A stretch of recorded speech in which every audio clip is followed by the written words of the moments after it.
everyone. It's my pleasure to introduce Amit Verma, who is the moderator for this panel, and we have a distinguished panel of guests who will provide their sort of expertise in supply chain solution technology. So Amit leads the design for cost turnaround capability at PwC. He has extensive experience in supply chain operations. I know last year he gave a fantastic talk on sort of tax implications for supply chains as part of our summit. So he has been with PwC at PR2 and before that for many years. Without further ado, so that he can introduce the panel, and I know we are kind of running short on time, I'll let Amit. Thank you very much, Raj, and good afternoon, everyone. Do we need more coffee here in the room, or are we good? Perfect. I know there'll be some beer after the session. So, what we will do in this next, we have about 50 minutes or so, or 1 hour, is talk about supply chain as to especially what's happening to supply chain, the level of complexity where the supply chain is increasing. The complexity is coming from the enterprise side, is coming from the consumer side, and what are companies doing in terms of leveraging technology to overcome those complexity and become more competitive, become more customer focused, more nimble. So that's the discussion. Before we go into the details, we have our distinguished panel member here. Instead of me introducing them, I would rather have each one of the panel member briefly introduce themselves, and then we will go into the detailed discussion. So starting with you. My name is Bill O'Brien, and I'm with Worldwide Technology, based in St. Louis, Missouri. Probably a company you've not heard of, but we're a $7 billion global system integrator and reseller of technology products. We manage large global supply chains for companies like Microsoft, Amazon, AT&T, and Dell. And it's a pleasure to be here. Thank you. Hi, my name is Steve Pearson, and I manage Ingram Micro's Global Business Solutions team. And my team's responsibility is to leverage Ingram Micro's existing global footprint and supply chain and distribution capabilities to support a flattening of what we see as the Fortune 100's global requirements. My name is Jonathan Yormark. I'm a professor here at the Marshall School of Business in supply chain and digital technology. I work for the guy you just heard down in the main ballroom, Yehuda Basok. I've been at it for a long time, and it's a pleasure to be here.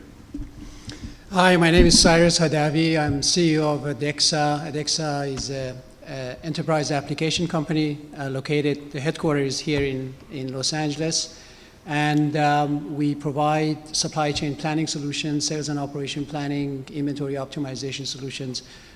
We've been doing business for the past 21 years. Our customers are across 5 continents, and we have offices all over the world. And it's a pleasure and honor to be here. Great. Thank you, everyone. I'm glad to be here with this panel. As you will see, we have a diverse background, the panel members, across from academia to planning solutions to being a service provider to the big corporations, Fortune 100, Fortune 50 companies. So now let's start doing a double click on what's happening in supply chain these days. As I was saying in the beginning, there is an element of the customer side of the house, and there is an element of the enterprise side of the house.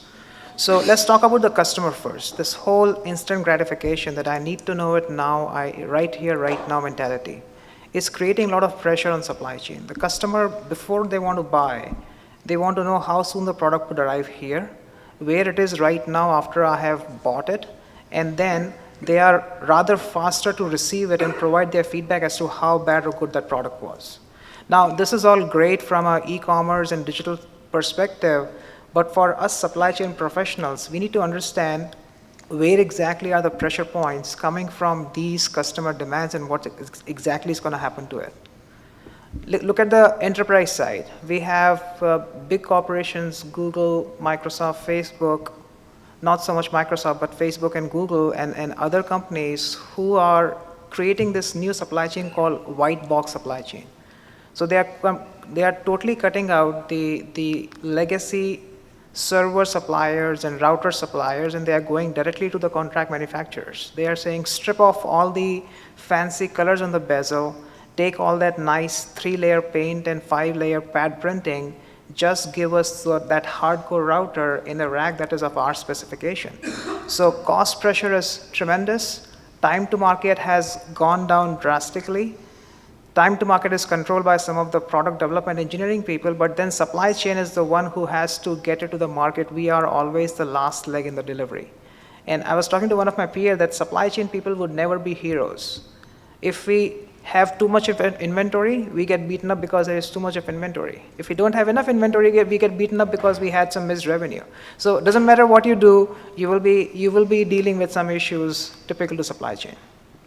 So what we want to do now is hear from our panel as to what are some of the supply chain challenges, the complexities that they are seeing right now, and how the old ways of doing things. And when I say the old ways of doing things, the legacy processes where responsibilities were not properly defined. The systems are more siloed systems. They don't have the what-if scenario capability.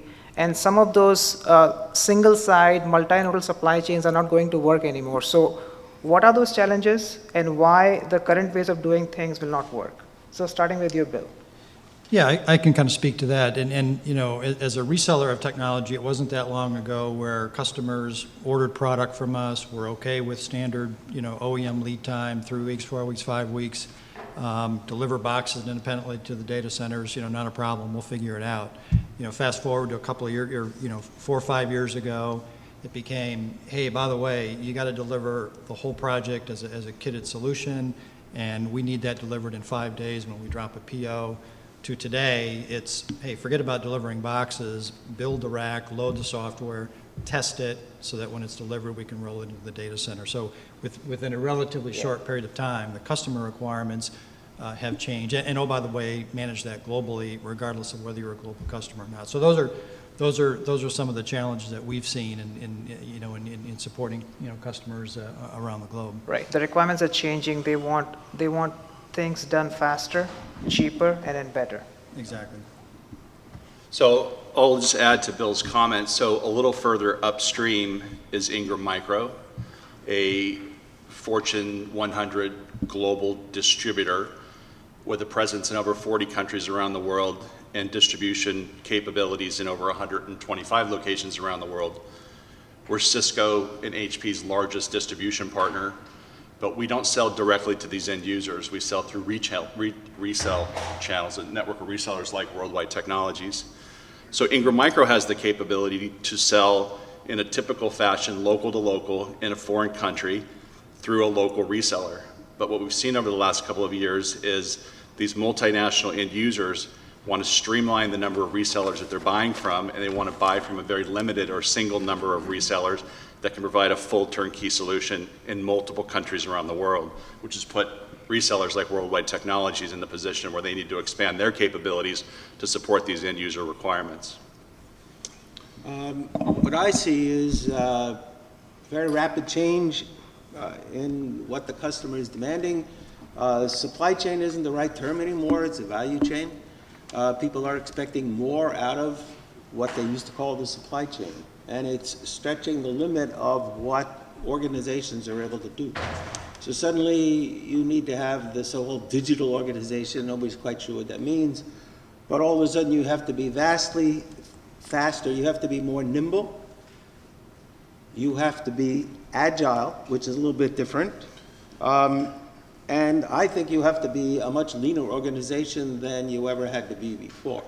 And that means you have to, in some sense, totally and completely change the way you operate and the way you do business, which means taking a very hard look at what is important to your customers, but most of all, being able to understand what your customer wants in a totally different way than you've ever had to before.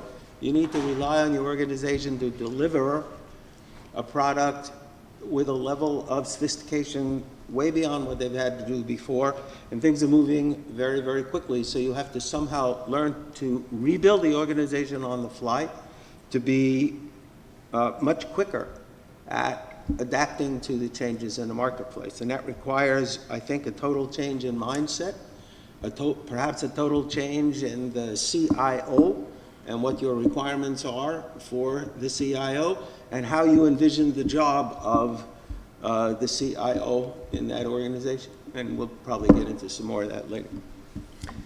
Yeah, I think the mechanism of supply chain has always been the same. You want to move goods, add value, and move it again and distribute it and so on. But one thing which has changed drastically, and I would say by an order of magnitude, is the speed at which this is done. Everybody wants to do things in real time.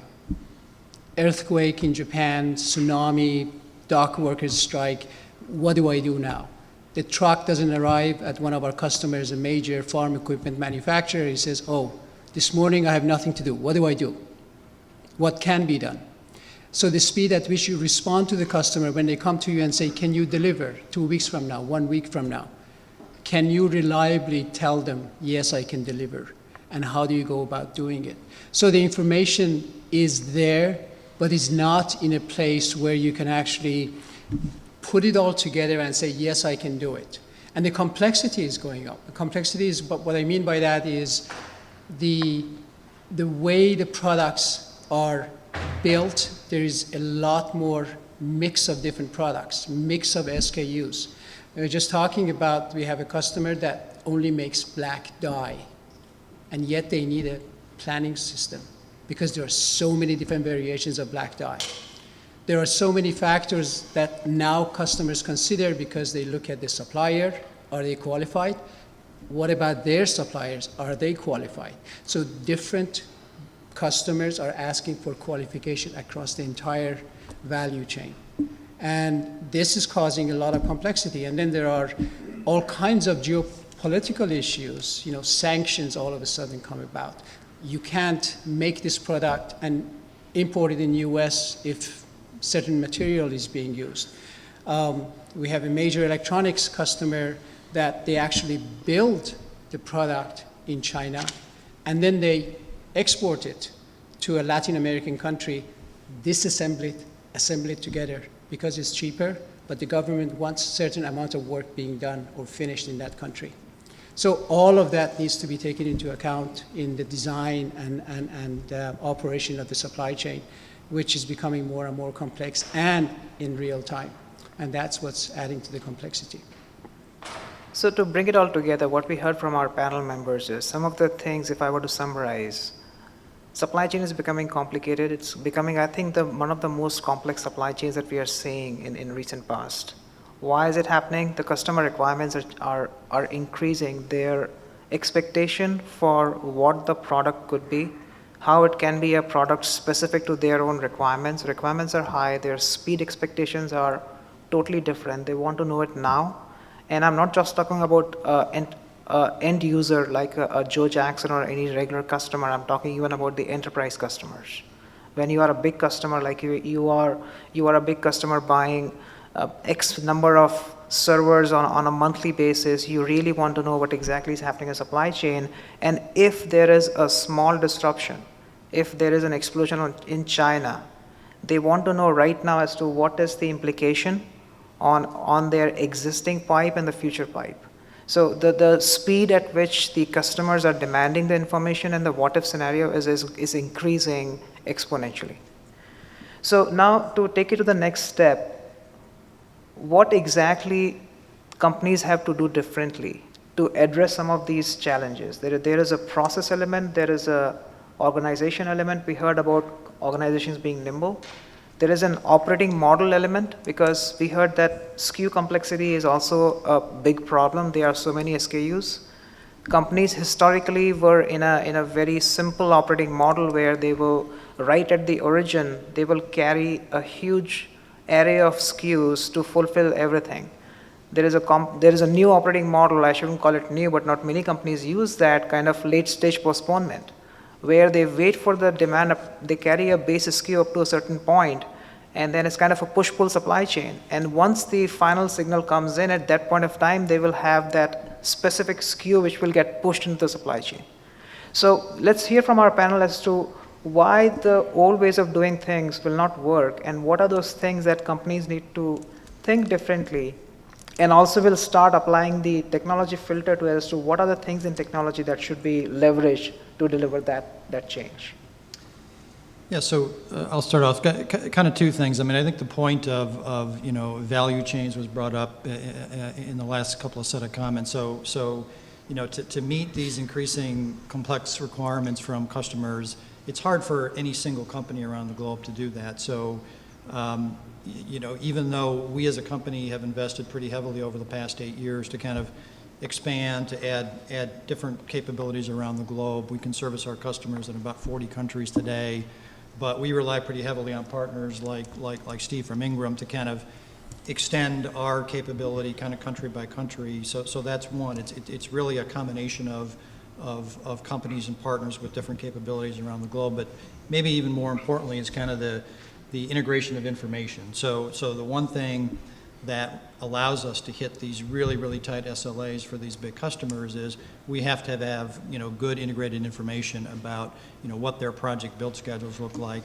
get forecasts, which are notoriously inaccurate, but we can look at that, look at their historical build plans. We can kind of factor that into product that we have on hand, product that we know an Ingram might have or another partner in inventory. So kind of an integrated set of information about demand up front to when those products need to be delivered. And that's been a key kind of investment area. There's good off-the-shelf tools for that. You can kind of develop your own, but without that, it's really impossible to meet those strict SLAs. Exactly.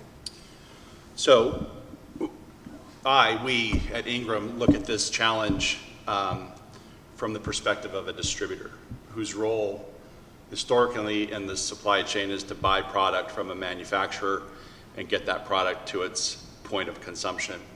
And we're very good at that. We've been doing that for 30 years. We sell $40 billion worth of product in that fashion.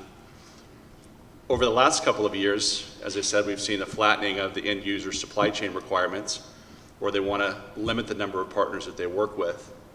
So I also said that we historically do not sell directly to end users. It's not because we can't or won't legally. It's because our OEM agreements preclude us from doing so. So when we look at the global supply chain model, it looks to us like a three-legged stool with distribution and our reseller partners as one of the legs, the end user community as a second leg, but the OEM community as the third leg. And there's been a lot of work that's needed to be done within our organization to work with the OEM community to get them to act differently to support the end user's global requirements. So what we've done at Ingram is begin to develop independent teams that now focus on global partner requirements, where historically we would have focused on what we call a local to local solution. So if you wanted a particular bill of materials in Australia, you bought it in country in Australia and you bought it from an Australian reseller that we sold to. Now the requirement is that a similar bill of materials in 5, 10 countries around the world. So we've developed teams within Ingram Micro to support that end user requirement. I think the companies are going to be struggling with this notion of how much they might have to change the way they do things. I think you need to totally re-examine all of your processes top to bottom and understand what those processes do and begin to work on all of them simultaneously to strip out any redundancies and to reintegrate and redesign how you deliver to the customer. That's extremely important. You need to change the culture, I think, of your company. You need to make sure that the companies are in a position to experiment. I think it's very important that companies learn to be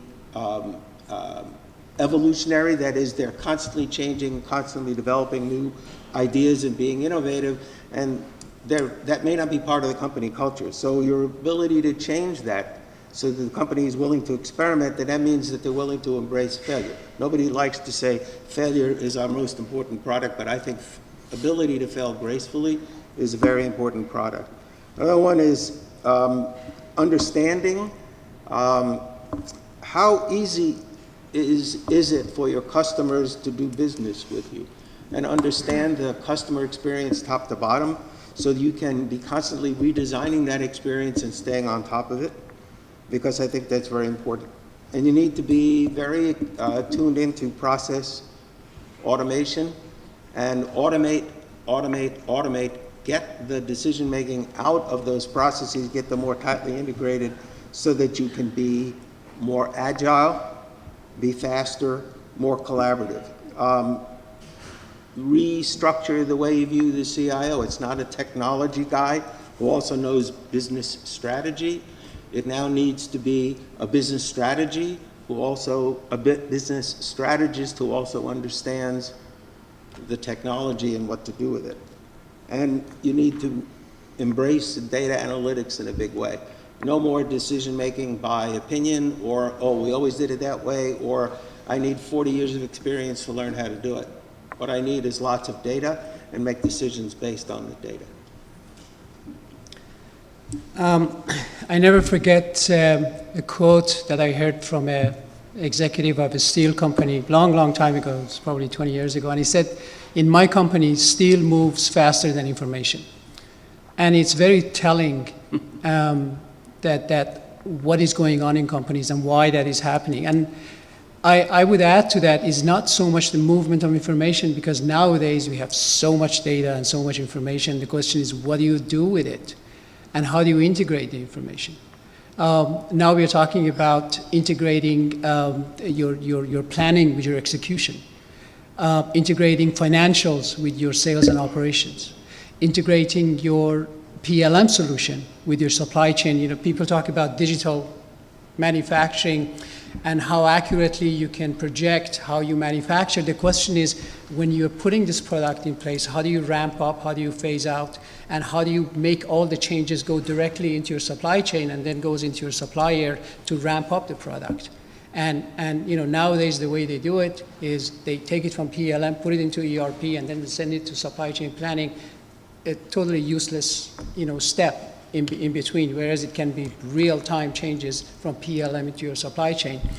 The tools that people have been using, continue to use, over 90% of companies, they use Excel in some shape or form.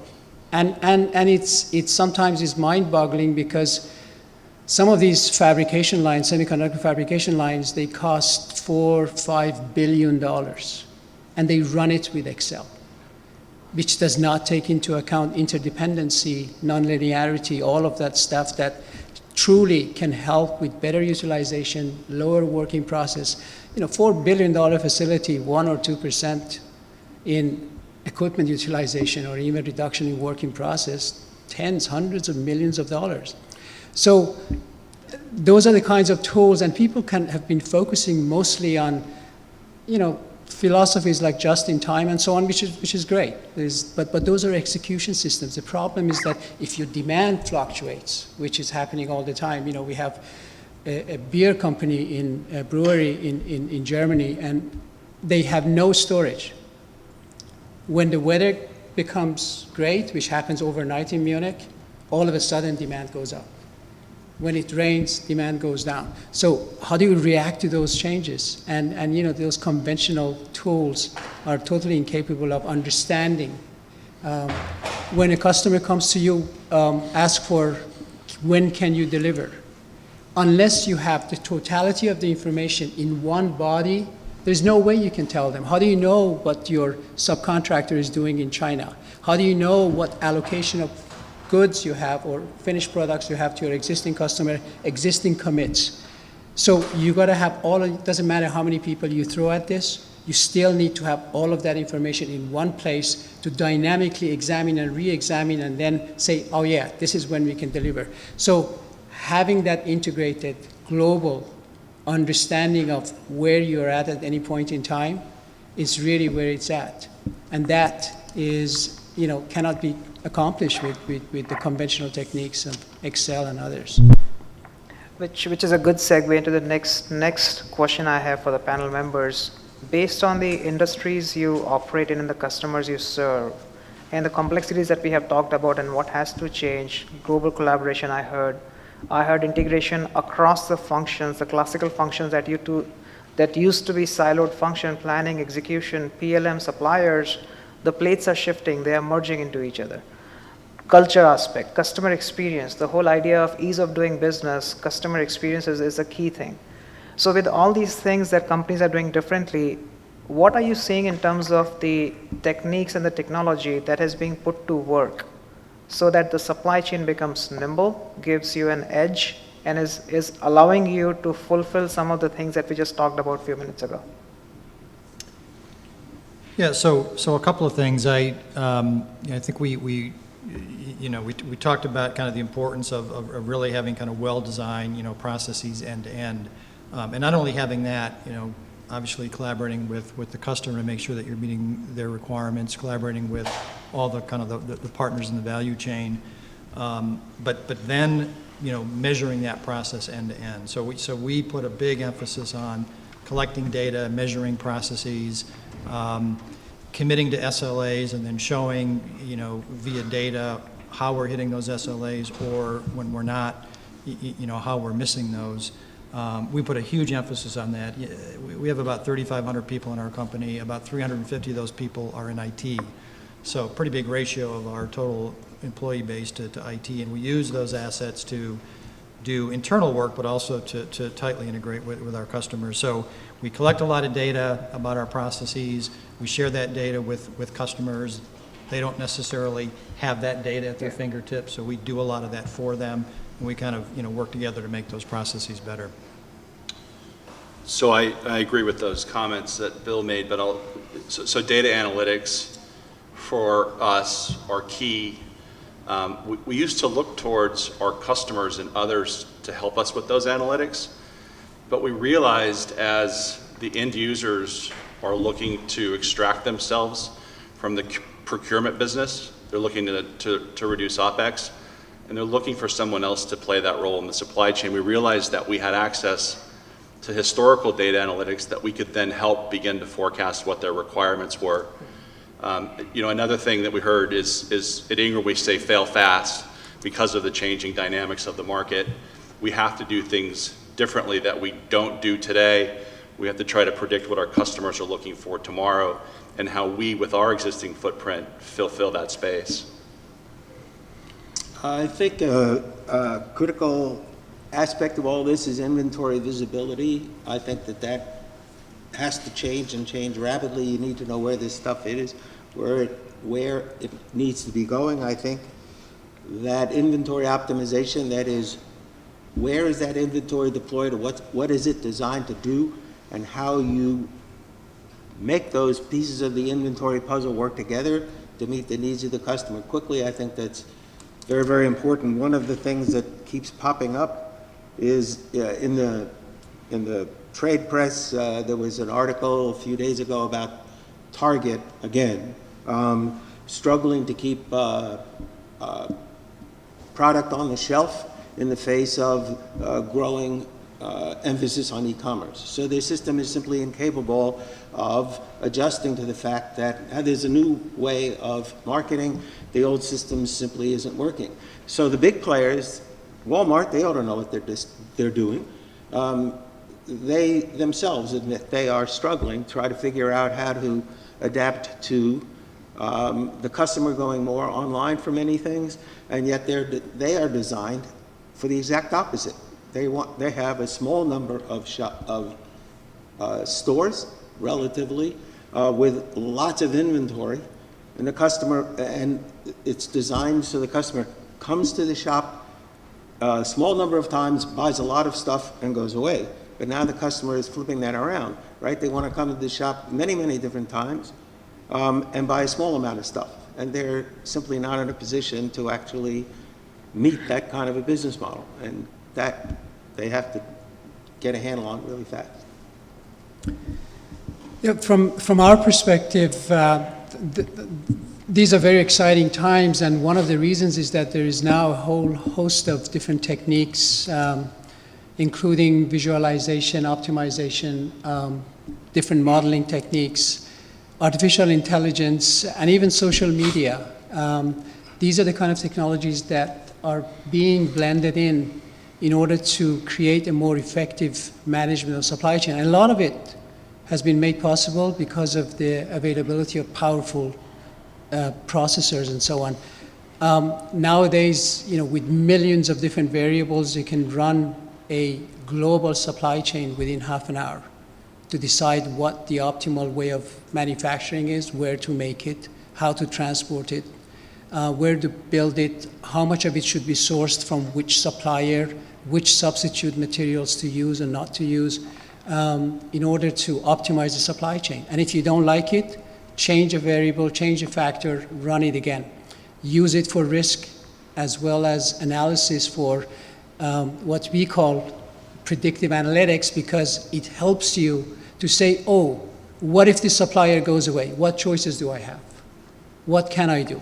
What if a new order comes in? What if the demand goes up by 10%? What if the capacity drops? So all of that essentially is much like, you know, what used to be in simulation in automotive. They used to simulate how the car would operate. It would take them a week for this to run, but now it runs in real time. We can now simulate exactly the same thing like PLM to run your supply chain and see where the holes are and what can be done in order to correct it. The other exciting area is the area of what we refer to as self-repairing supply chains. In other words, because of the big data, because of the availability of, you know, what goes wrong or has been going wrong, if somebody gets the forecast wrong by 10%, 20% every time, after about, you know, a month or two, system can pick that up and let somebody know or make corrections. If a supplier tends to be late by 2 or 3 days, you correct the model so the results come out better and of better quality. So essentially, system is learning over time. Ideally, you would like the system to learn in that environment and just adapt itself to the operations. And as the business changes, the system changes with it. So there are a lot of very exciting techniques and modeling that can be done and is being done, which can definitely help in the overall productivity of supply chains. With regards to the newer technological advancements, 3D printing, Internet of Things. So for example, machine-to-machine talking has been there for the longest time on the shop floor and in manufacturing. But with the IoT or Internet of Everything, as some companies are calling it, are you seeing any adoption of those newer technologies, 3D printing, robotics, in the classical supply chain functions and how we service customers? Yeah, I would say so. Our company is the largest reseller of Cisco in the world. So obviously, you know, that company's a big player in the Internet of Things.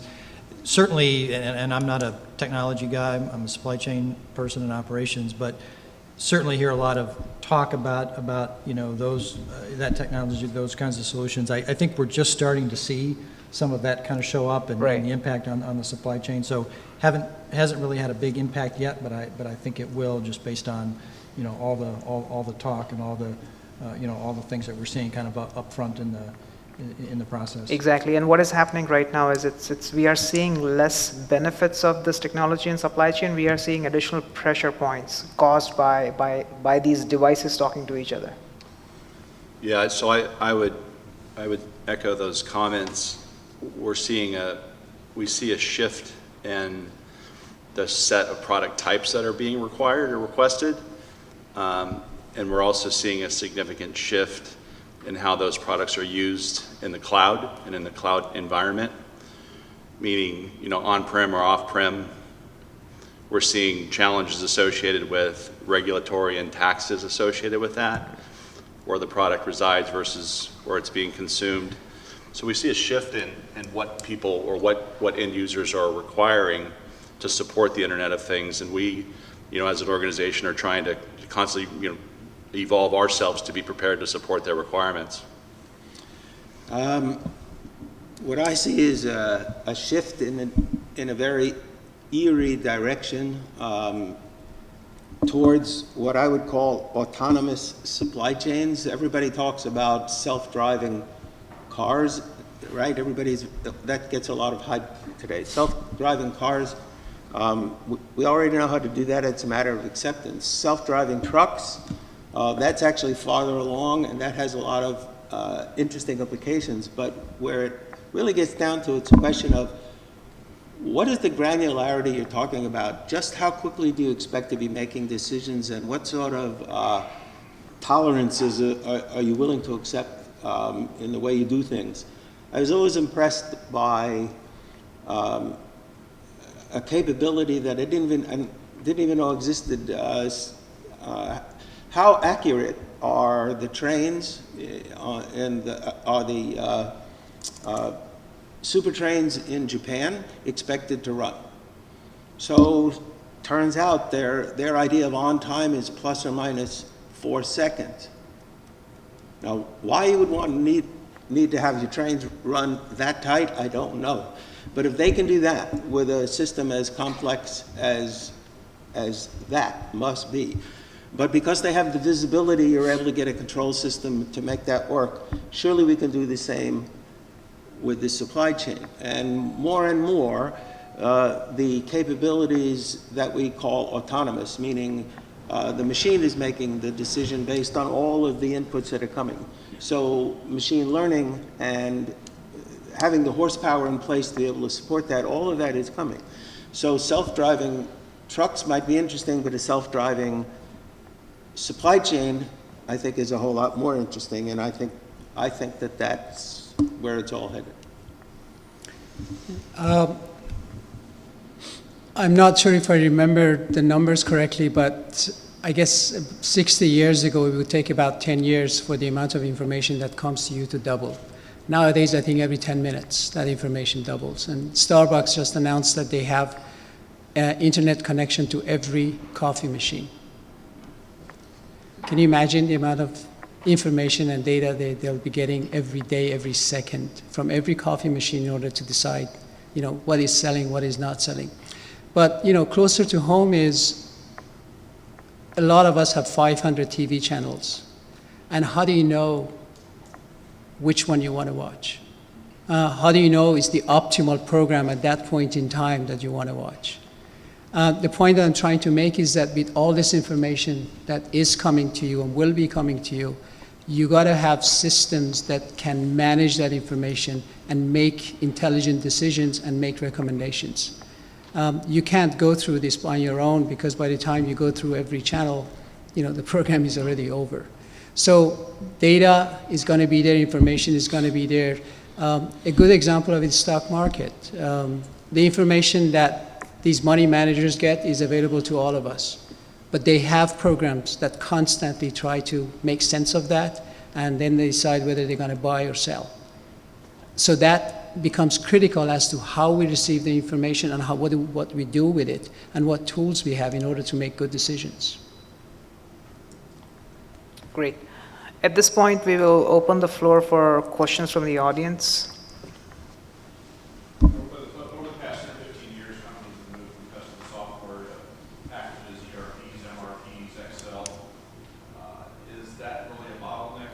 Is that really working, or is it, companies moved away from customizing to now they have to deal with what they're given? Is that an issue right now, or are the packages providing what they need? Good question. From what we see, most of our big customers, of course, have standardized on, some whether it's SAP or Oracle. We use Oracle internally, but so for certain functions, those suites of applications are fine. What we see more often on kind of the forecasting and the demand planning, they're not necessarily kind of the standard off-the-shelf modules that you'd get from the big ERP companies. They're either completely customized for that particular customer, or they're kind of purpose-built applications that have been chosen to perform that function. Exactly. That's precisely what we see also in distribution. We use SAP, but we use a customized version of SAP to run our warehouse management systems, and it's constantly evolving to support our customers' requirements. One of the things that Ingram Micro is working to do is to leverage our existing capabilities, our supply chain capabilities outside of just technology products. So for instance, in the United States, we support Walmart.com. A good majority of products that are ordered through Walmart.com are fulfilled through an Ingram Micro. As long as you don't see it, you feel it's working. A lot of companies, when we look at their current inventory at different echelons or levels of supply chain, there's a lot of useless inventory sitting. There's 70% of companies of orders that they are working on is actually ahead of time, but their delivery performance is way below 80%. So the visibility that they need to have is not quite there. So systems in that respect help to kind of give that level of visibility and better optimization and so on. Whether it should be customized or not, I think the better word would be if they can be molded into that business environment with the business rules and so on. Like the example I gave earlier about stuff ending up built in one country, transported, and then disassembled and assembled, or you know, they actually rework some of the quality issues that they have, and they bring it back and reuse it depending on who the customer is and what percentage needs to be used. So sourcing rules and so on. So those types of configuration obviously is very critical.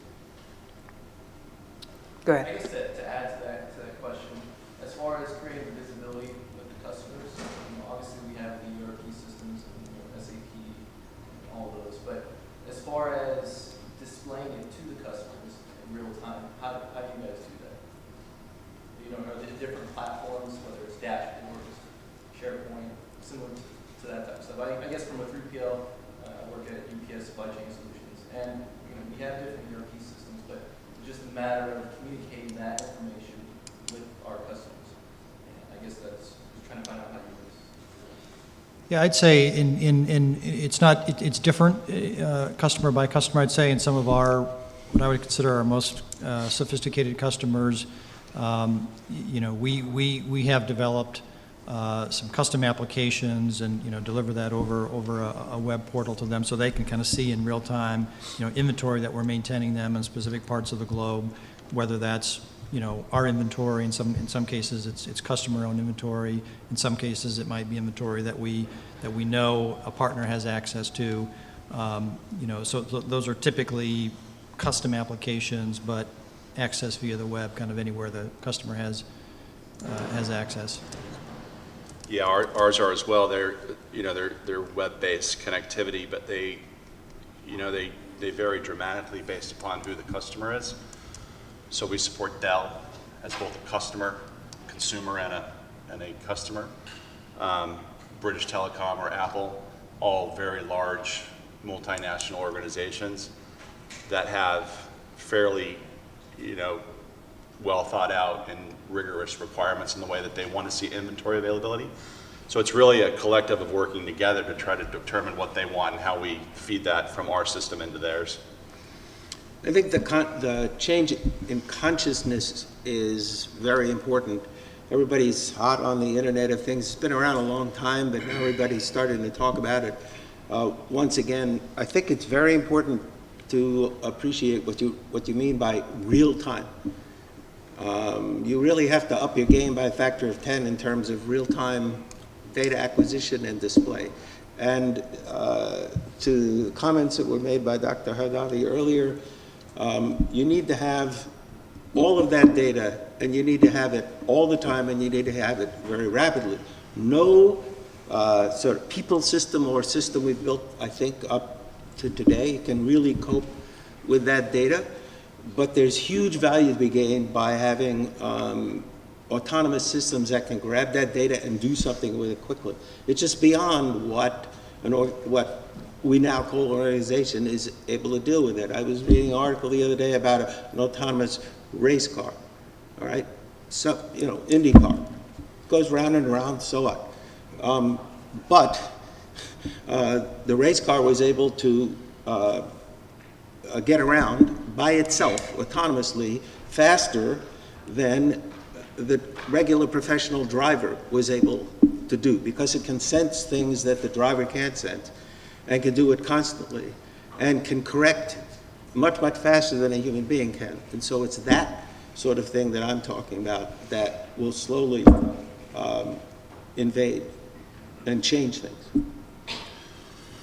Yeah, to add to your comment, some of our customers, they say, if a piece of equipment goes down, can you readjust the schedule in real time? Say, we sure can. The question is, can you give me information about how long is this equipment is going to be down in real time? So the quality of information, the decision that it depends all on the data that you provide and how good that data is. But going back to your question, it really depends on the business process. What happens is that when demand can come from many different sources, and that demand, you examine it, you try to form a consensus demand, and then you feed it into your supply. And based on your bill of material, whatever it is, and optimization of your inventory levels, you can create reports that can be sent to your suppliers and get confirmation as to how much can you deliver, when can you deliver, and that comes back in, and then you can form a demand that you can depend on, and you can send out to execution through other stages of planning. So in terms of actual usage of the system, you create different workbenches depending on the role of the user, different KPIs. Performance management is now becoming very popular because people want to know what is, depending on their role, whether you're a CFO or an operator on the shop floor, you want to see your own KPIs and your own reports. And that's the kind of reports that are generated based on the business process. Go ahead. How equipped or rather flexible are you and your companies towards the evolution in technology? Tomorrow we can have the next big thing which is launching. So how accepted and how much can you accept that factor and that result into your current systems? Good question. I think, the one thing that we've built into our company, and I think part of this is just driven by some of the customers that we work with, but we build a lot of flexibility in what we do.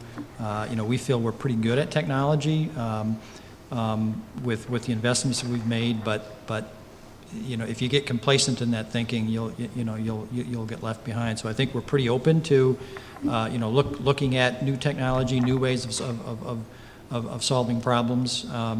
One thing I was thinking about, all the challenges and complexities that we've talked about, for those of us that are, delivering products and solutions in many countries around the world, there's also, the other parts of supply chain complexity, dealing with importing product into China or delivering product into India or across Brazil and changing,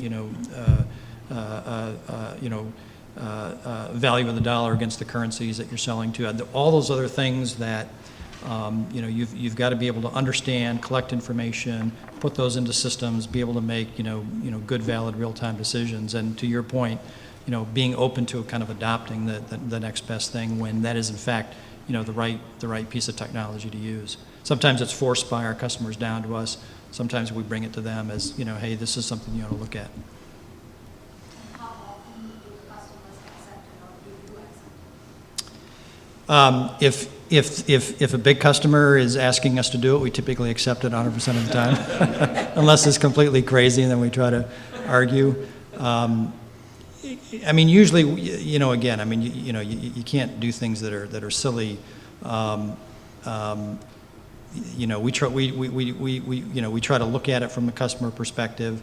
Again, typically the customer is right, but not always. But we're usually pretty open to a customer-generated idea. And if we think we have an idea, and again, that's part of providing additional value, right? Trying to bring new things to the customer. Hey, here's a different way to look at it. Here's a different way to solve that problem. Some customers expect that. You work with some of the tougher customers in the world, like Amazon.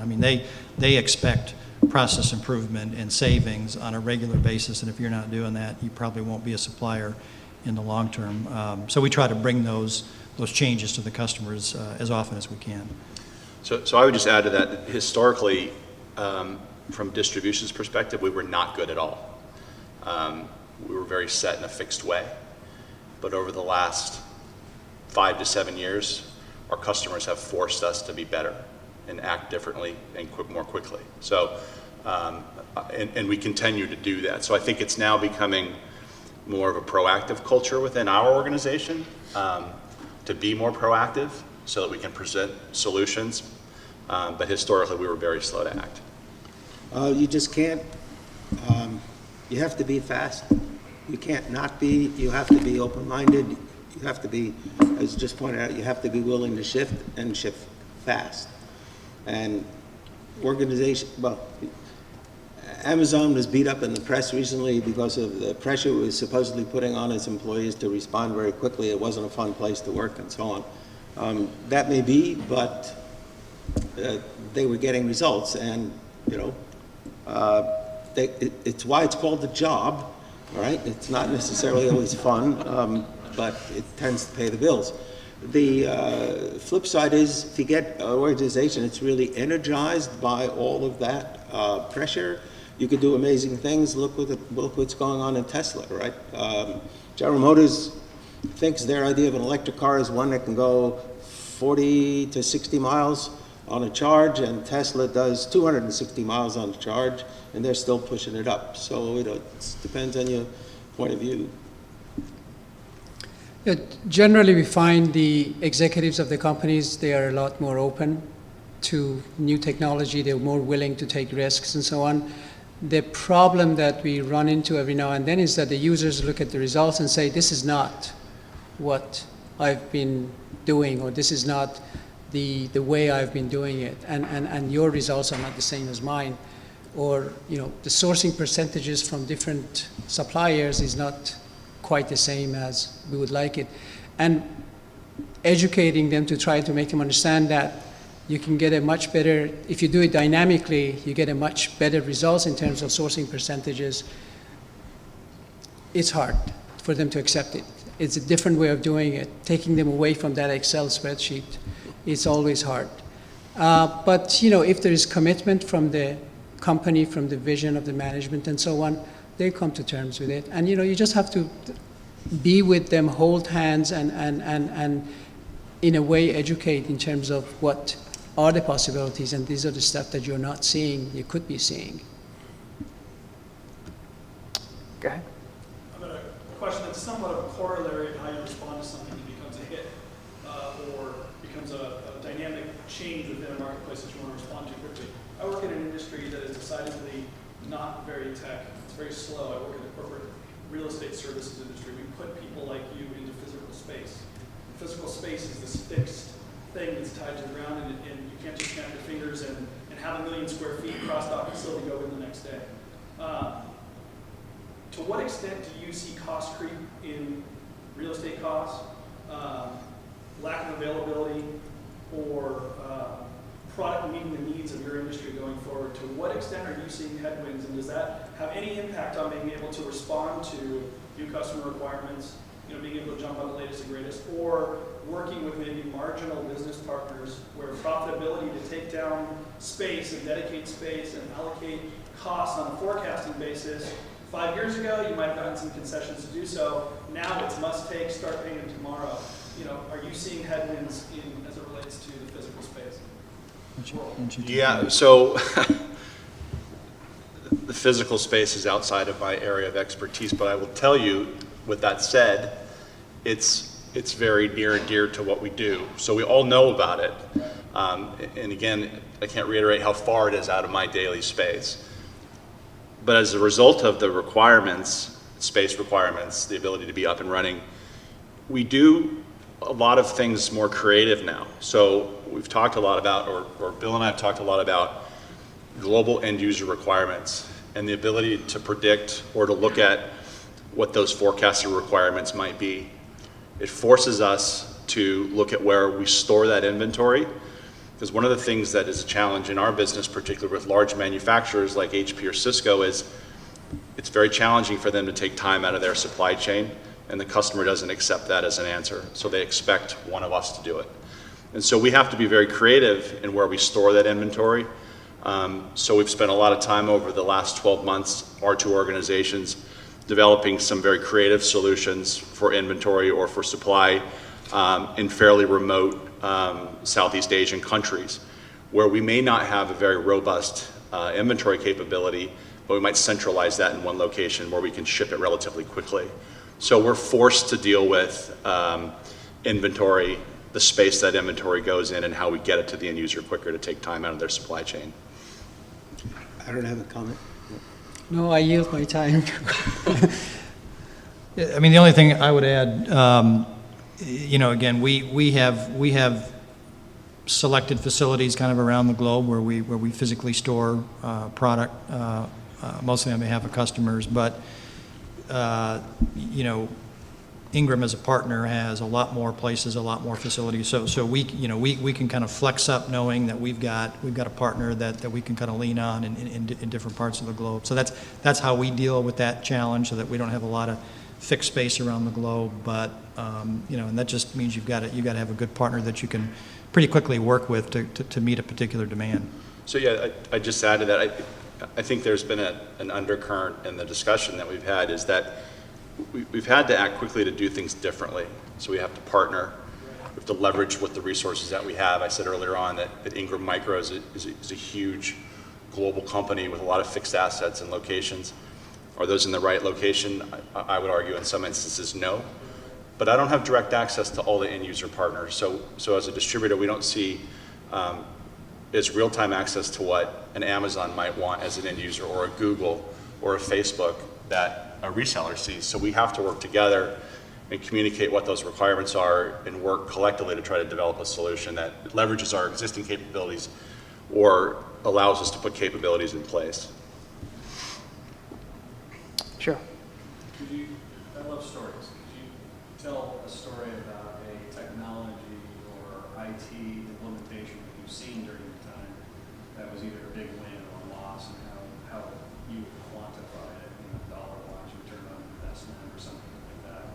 And, you know, what do you think was the, you know, the major failure or the winning point that made it work or made it not? It's a good question.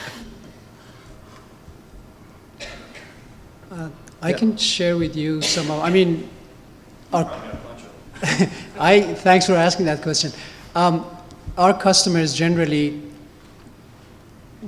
why they want to implement systems is because they want to reduce their operation cost, inventory.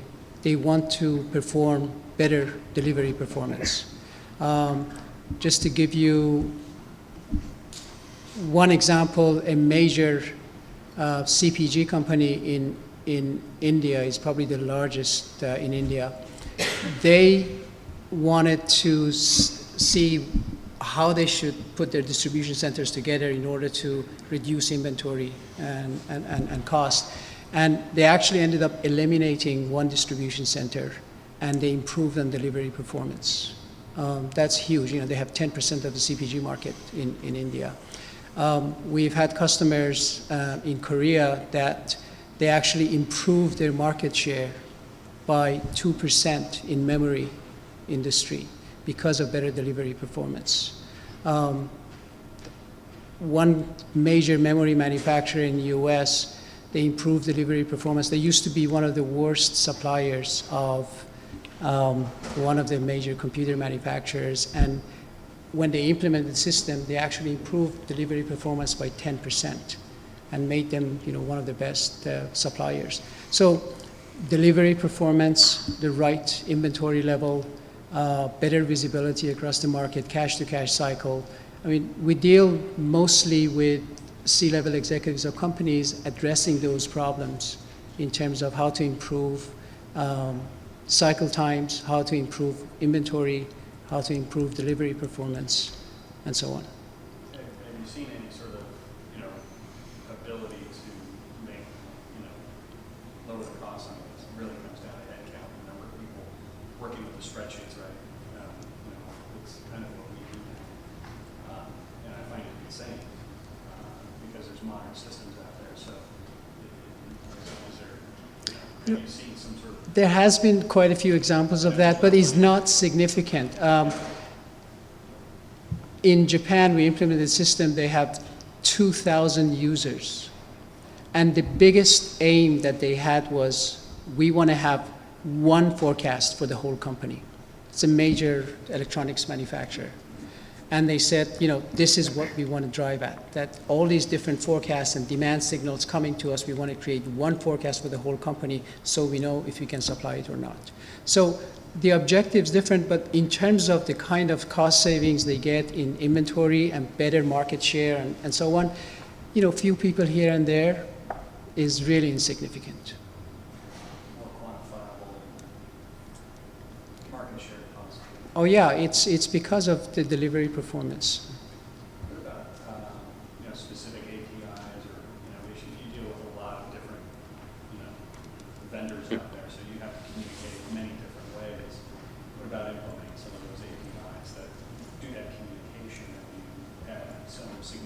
have some great successes. Yeah, I mean, you know, there's all kinds of systems and technologies out there. I mean, you know, we have a pretty strong set of IT folks. So, I mean, you know, whether the customer can, and again, I'm not a technology guy, but whether it's XML or EDI, which might be old-fashioned, but you know, still a lot of people use that as feeds. I mean, I think typically if the system that you're connecting to has been designed to be connected to, and you got a couple of smart IT guys, you can figure it out. It may take time to build the right requirements, to know what it is you're passing back and forth, but it's typically doable as long as you can kind of get the requirements out there, which sometimes is the challenge. We are up our time. We'll be kicked out of the room in the next 10 seconds. So I would like to thank the panel members for spending their time and sharing their perspectives, and thanks to the participants.